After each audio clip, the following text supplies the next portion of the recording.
अपने घर कैसे पहुंचेगा, इफ्तार करना है, फिर नमाज पढ़ना है, तो 4 बजे अगर हमारी सरकार भी छुट्टी दे दे तो मैं एक अच्छा पहल होगा, इसलिए मैंने हिम्मत किया और मैंने लेटर भी लिखा मुख्यमंत्री जी को। अब देखिए वो क्या करते हैं। सर, अजीत दादा के प्लेन क्रैश के बाद जो है रोहित पवार दिल्ली में भी पीसी ले चुके हैं और मुंबई में भी पीसी ले चुके हैं। प्रेस कॉन्फ्रेंस में उन्होंने कई सवाल उठाए हैं वीएसआर कंपनी को लेकर। उन्होंने कहा है कि इस पर जो है क्रिमिनल एंगल के तहत जो है जांच इस कंपनी पर होनी चाहिए। काफी वीआईपी जो है इस कंपनी से आते जाते हैं।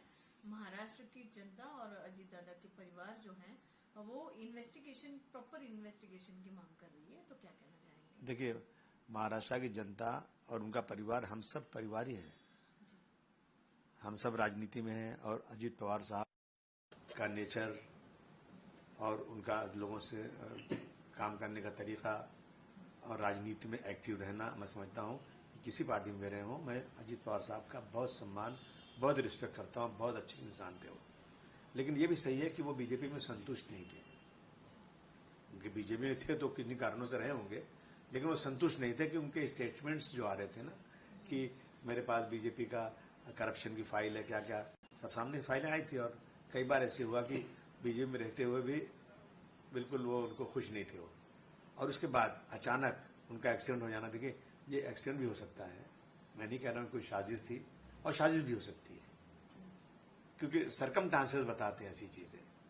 तो मैं भी मांग करता हूं कि जितनी कड़ी से कड़ी इसकी इंक्वायरी, सही इंक्वायरी किसी बड़ी एजेंसी से, बाहर की एजेंसी से, जिसपे लोगों को इत्मीनान हो, जिसमें हमारे देश की सरकार का कोई लेना देना ना हो।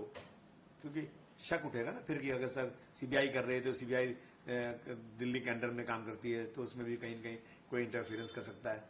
तो एकदम साफ सुथरी मैं प्राइम मिनिस्टर से और अपने चीफ मिनिस्टर साहब से निवेदन करूंगा कि लोगों के शक शुबह को दूर करने के लिए अच्छी से अच्छी जो इंक्वायरी कमेटी होती है वो इंक्वायरी होना चाहिए, ताकि दूध का दूध पानी का पानी हो जाए। सिर्फ पाकिस्तान में जो रमजान का महीना चल रहा है और पाकिस्तान ने ऐसे समय पर जो है अफगानिस्तान पर एयर स्ट्राइक कर दिया है। 7-8 जगहों पर जो है पाकिस्तान अफगानिस्तान के स्थानों पे एयर स्ट्राइक हो चुका है, क्या कहना चाहेंगे? लेकिन मुझे अफसोस है, अफसोस साथ मैं कह रहा हूं कि पाकिस्तान और अफगानिस्तान दोनों इस्लामिक मुल्क कहते हैं, और रमजान के महीने में इस तरह की हरकत, मैं समझता ये हरकत तो कभी नहीं होना चाहिए।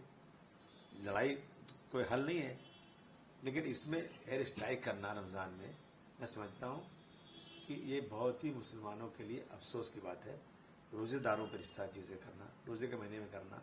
और दूसरी बात मैं कहूंगा कि ये अफगानिस्तान 30 साल के बाद आजाद हुआ है, अभी गरीबी है वहां पे, उनको मदद की जरूरत है।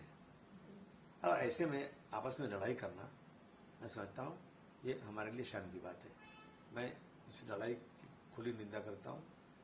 आप आपस में मिलजुल कर रहना चाहिए। अपने आप को इस्लामिक मुल्क कहने वाले और आपस में इस तरह लड़ें तो बस दुनिया में एक जो है तमाचा हम लोगों के ऊपर, इस तरह की चीजें।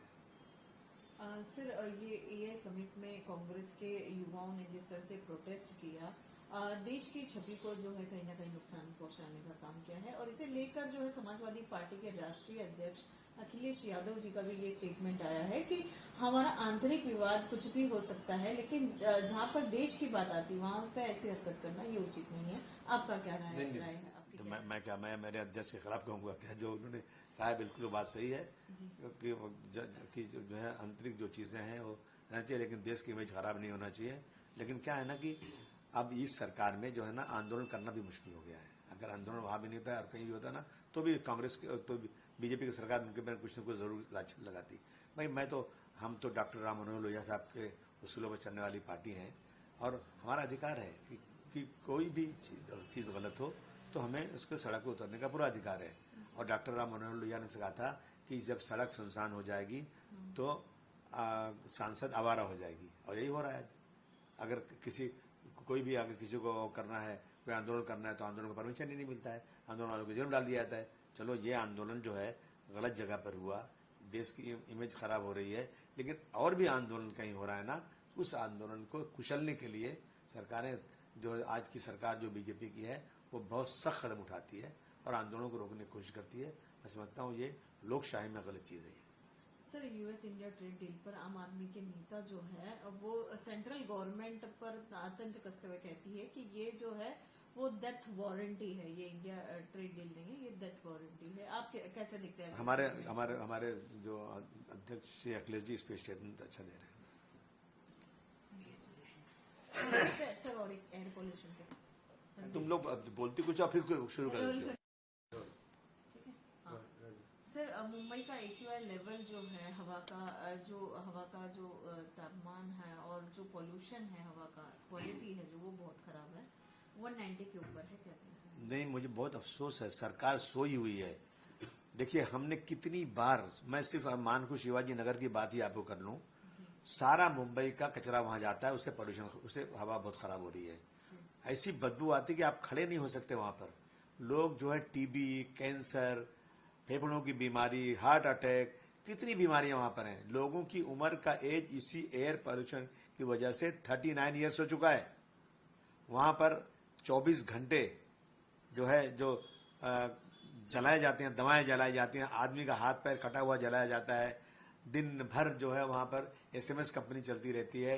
और कितनी बार हमने इस पे आंदोलन किया, हमारे लोग जेल गए, लेकिन सरकार सुनने को तैयार नहीं, सरकार इस पे काम नहीं कर रही। हमारी मांग है सरकार से कि सरकार जो है इस पे इंसान की जिंदगी के साथ न खेले। अब जब टाटा इंस्टीट्यूट है, प्रजा है, इन लोगों ने वहां पे जो सर्वे करने के बाद कह दिया कि लोगों की उम्र का एज 39 साल हो चुका है। हम कोर्ट भी गए, कोर्ट ने भी स्टे कर दिया कि अभी और वहां पे चलने दीजिए। किस तरह से हो रहा है? मतलब पूरी दुनिया में जो है इस पे हाहाकार मचा हुआ है। मुंबई एक इंटरनेशनल सिटी है, लोगों का जीना मुहाल हो गया है, लेकिन इस पे कहीं भी सरकार का ध्यान नहीं है। बड़ी बड़ी होटलों में मीटिंगें होती हैं, लेकिन गरीबों के यहाँ जो कुछ हो रहा है ना, उस पर कोई सरकार ध्यान देने को तैयार नहीं। हमारा आंदोलन इस पे चलता रहेगा। सर कल से जो है महाराष्ट्र का बजट सेशन शुरू हो रहा है, क्या आप इन मुद्दों को सेशन में उठाएंगे? जरूर उठाएंगे, बिल्कुल उठाना हमको है। ऐसे मुद्दे तो उठाए जाएंगे।